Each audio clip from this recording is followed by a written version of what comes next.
Spit on that thing. It's getting hot out there. How much you pay to cut ties when the call out share? Man, everybody wanna talk till the fallout scares. They got 20K strong trying to ball out here. Sometimes you gotta pop out, blow the whistle on a bad one. Stop the man abusive before he picking up a magnum. Cut the mega chest his pedal, call himself a pastor. One more ass fit, yo, who the fuck he trying to pack with? Moral compromises turn a titan to a has-been. Sipping one martini, turn a drive into a backspin. Fucking up your tour, that Britney Karma looking massive. Always got the magic, you could call me Danny Radcliffe. I'm that nice, put the fees on that price. Yeah, you wanna coach until they blame it on the bad tie. Run up all the profits on the inside, no I ain't getting mistried. Whop them off the gram like they was Diddy and get mad likes. Boys are back in town, your favorite character, the bad guy. Go ahead, jump on X and you can see why Elon Hyde likes dropping out that bitch like Kevin Costner saying bye-bye. Man, I take my time, but when I'm back, that shit is so prime. Get in line, everybody wanna dap saying where's Marvel? Everybody wanna snipe, switching up the vibe, yo, where's Marvel? Gordon out here looking mad shook like a bone leader with a bad push. Sit around looking like his ass cooked like his act giving Drake a hot tour. It's a bad move like Disney pressing LA to Florida. Stonehenge looking more orange. Kim and Putin are forming a fucking pact and driving around like they dating. Of course they are. Y'all addicted to drama like they were carpenter choruses. Get me gassed up, rolling through the shadows, get my damage heavy. They gon' take you out like kids' cell phones in January. Ain't nobody really ready. Tell me that it's fake, cause there's no way it's fucking June and we about to have debates. Hold up! Too fucking soon! Jesus! Are y'all too old? Is this like the equivalent of going to bed early? We got time, y'all. Shut the fuck up for a few more months. Let us enjoy summer. Let me tell you what kind of a person I am, right? Okay? I'm the kind of person where if you diss me, I will go back at you so hard and make your name so widely known that everything that you ever love leaves you. Do you understand? I am like salt the earth. Make sure you don't fuck with me like that. You fuck around, you find out. I am also the type of person to get way too invested in card games. I have to be both. I have to be both. Hey, thank you guys so much for watching Freestyle the News. If you like what you heard, please gather 20,000 people as well as gang members from almost every single sect in Los Angeles. I'm talking about rival gang members, Bloods who beef with Bloods, Pyrus who beef with Crips. Get them all on stage with no violence, no problem whatsoever, and one of the most unifying moments in hip-hop history after you bodied the most Canadian rapper alive with the braids. And leave a comment on your favorite bar. I'm not over it. I'm not over that concert. It's still such an amazing moment. Probably the highlight of my last week. I'll actually just share something personal with you guys. Like whenever I hear good rap, I get competitive and really, really excited. It brings something. I'm like Seabiscuit. I see Kendrick and I'm like, oh, I gotta go. That's what a good hip hop cypher is. Like everybody sharpening their blades, coming in. It's not about ego. It's just about like, let's vibe out. Let's make some cool shit. Also, we got a bunch of new people from that video who subscribed. Hi, I rap the news every week and talk shit. So welcome. But yeah, I still got a couple stories I want to talk with y'all this week, and let's get right into that and talk about this breakdown, right? And man, this was like a hot week. There was a lot of stuff that happened this week, and when I say hot week, I mean fuck, it's so hot. Literally, the earth is experiencing a massive heat. You know, fuck it, that's our first story, all right, is the fucking heat right now. A massive heat wave is just enveloping the globe right now, right? I'm talking about 100 degrees in the west, like California and Arizona. Also going down to the southwest with like Mexico and even in Central America. Fucking the mid-Atlantic states are about to jump to about 105 degrees with humidity. I don't know what the fucking in cities like Indianapolis, Detroit, Cleveland, Cincinnati, Philly, Washington. All of those cities have reached the top of the National Weather Service's heat risk forecast to where it's like dangerous for people to be outside. And it's not just here.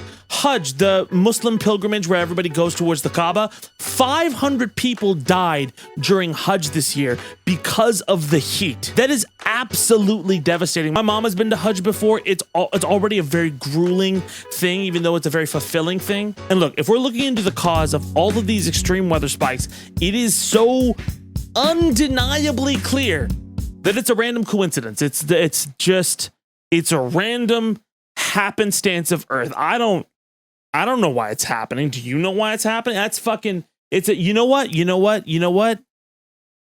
It's Pride Month. That's what it is. It's what it is. It's obviously climate change. There's no point in entertaining clown bullshit and trying to explain to people who look at 2 + 2 = 4 like a fucking Rorschach test. The world's getting hotter every summer. Every summer we have this conversation for the last like 4 summers. But one thing I do want to say is like, I notice people get more and more like kind of doomerist around this time, specifically around climate change. And there is a habit, like specifically within climate science, where it's doomerism versus optimism and like, hey, scare people because they need to know what consequences are approach versus look at the progress we made, let's keep going. While fear can be an effective motivator, I don't think it is a long-term motivator when it comes to people's actions, because sometimes you gloss over progress that you have made. And I do want to say, we are making progress in climate change, even though it doesn't immediately feel like it. Crazy inventions like barley plastic, which is biodegradable, a type of worm that could eat through microplastics, affordable solar, massive agreements and commitments from other nations. Like, listen, like there is progress being made.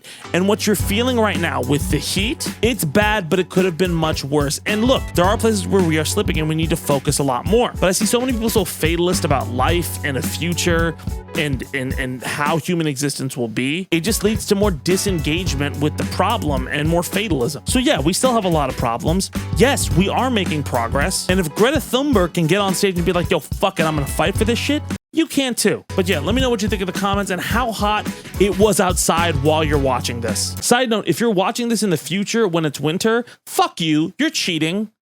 You're cheating. But also thank you for watching, because I like people when they watch old episodes. And let's move on to our next story, incredibly important. Celebrities getting drunk.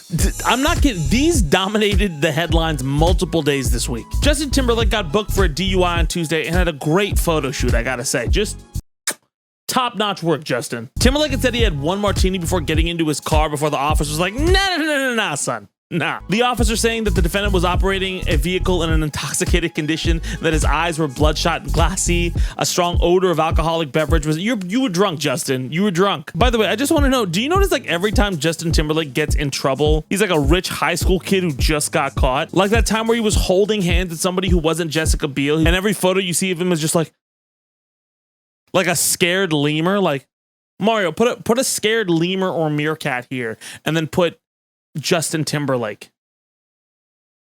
How do you not see that? It's also kind of crazy because the driver was young enough to not recognize Timberlake immediately when he was pulled over. At least that was what was reported, with Timberlake going, "This is gonna ruin the tour," and the officer going, "What tour?"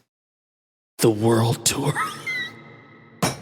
I was about to make the joke that like, that's just gonna be my comeback for everything. But apparently everyone has made that joke. And now it's no longer a joke, it is in the lexicon. It's your prerogative this summer to either scream "not like us," or when something bad happens, go, "This is gonna ruin the tour." And Timberlake is getting memed the fuck out of right now. But again, he's not the only celebrity in trouble for this. Travis Scott, the rapper behind Sicko Mode and doing a real life version of Phil Collins' In the Air in the Night. That's a deep cut, but I think you'll get it. He was arrested in Miami on Thursday morning, seemingly intoxicated after having been given a warning. The story is essentially Scott was on a charter boat and he apparently had a disagreement with the crew. Officers were called and he was asked to leave. Scott left, but then spun the block and came back, had another disagreement with the crew and was said, "Hey, bro, you gotta leave." And he was like, "No, I'm not fucking leaving," and then got arrested. I'm assuming he came back a third time and threatened to throw a concert in retaliation, but we'll never know. I'm just fucking with you, but I do have a point. While it's easy to kind of like categorize these like, oh, these stars are behaving badly, I know more than one person who's done this shit. Not necessarily been pulled over, but definitely driven without 100%. And besides giving you a fun story, you should also know that my father was an alcoholic, and I never miss a chance to say, hey, listen, don't drive. You don't gotta drive. Uber exists. It's expensive. A DUI is more expensive. And also, somebody getting hit because you're too fucking stupid to not drive when you're drunk is horrendously expensive. I've been seeing people talk about kick streams where people are driving drunk. It's super fucking whack. That shit is super terrible. Don't fucking drive. Get an Uber. Justin Timberlake has a funny mugshot.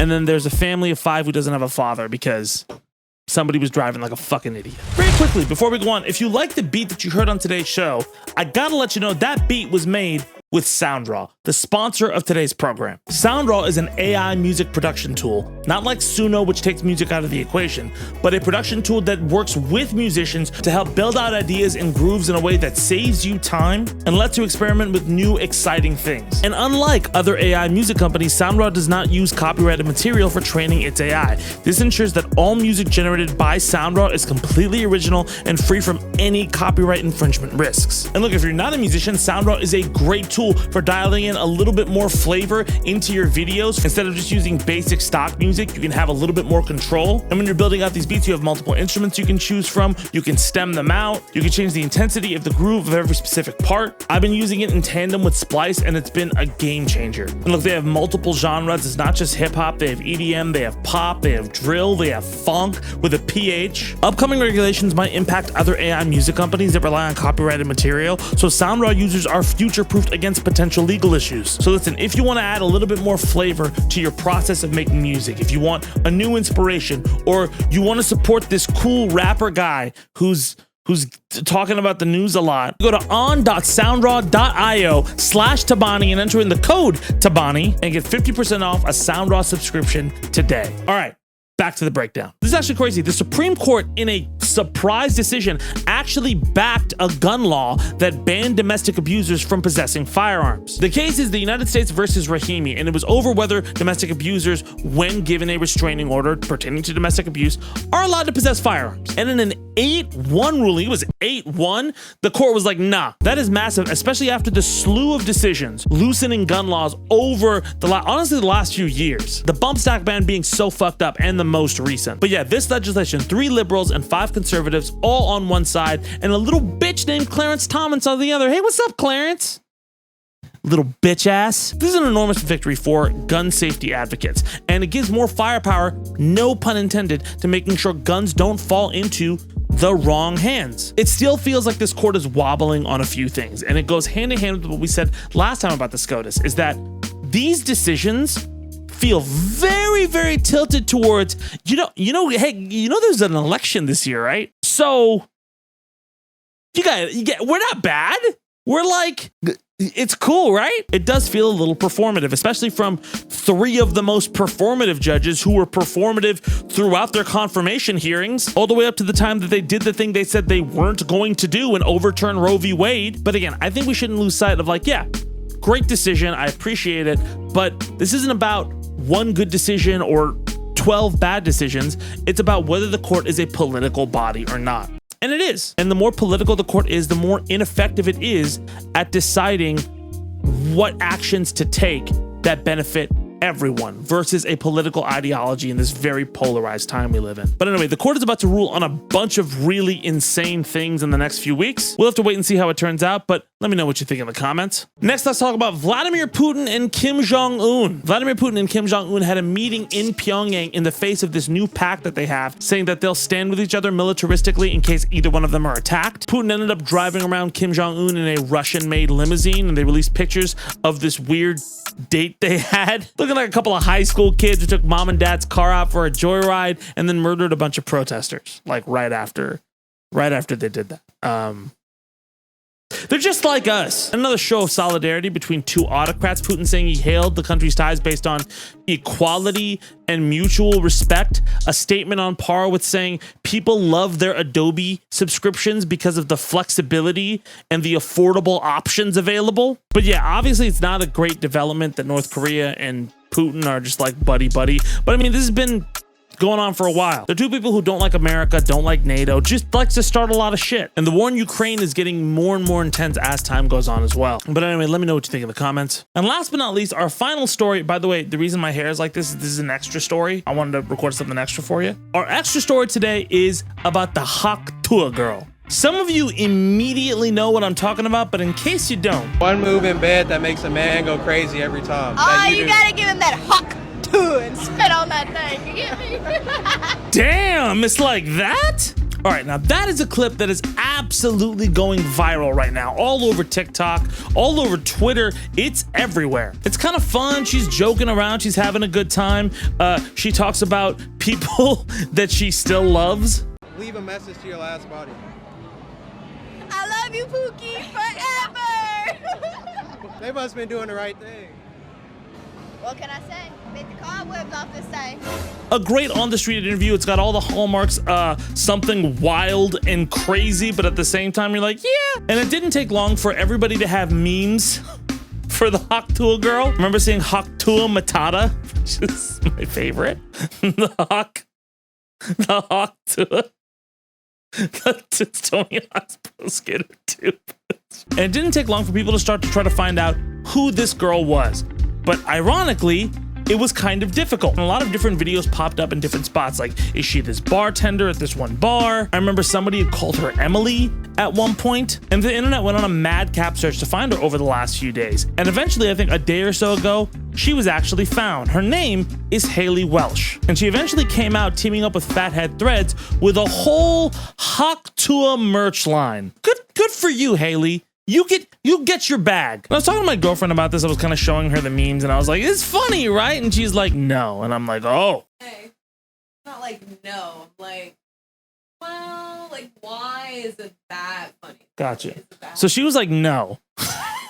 Get out of here with that. Listen, she eventually clarified. She can hear me. She eventually clarified what she was saying, and she's like, it feels kind of weird, the specific type of attention she's getting. And today when I came home, she told me about these rumors of Hailey getting fired, about people finding her and doxing her at her job. And of course, all of these are rumors. And then when I went to look up Hailey on Instagram or TikTok or wherever, I couldn't really find a page for her. But I found 5,000 different pages with her face and the clips around her on it. And I was like, oh, I kind of get it now. Here's the thing, and it's one of those situations I think, especially in this day and age, it's hard to get in a nuanced perspective. Content can be edgy, have good intentions, and just be fun. It can be all of those things. And it can also be put into an environment where the general public isn't necessarily equipped to handle it. I think that's like the major conversation we're having in all media these days, right? Like the big thing about free speech is, hey, you want to push the limit. It's just a joke, we're fucking around. Jokes become less funny when people take it too far,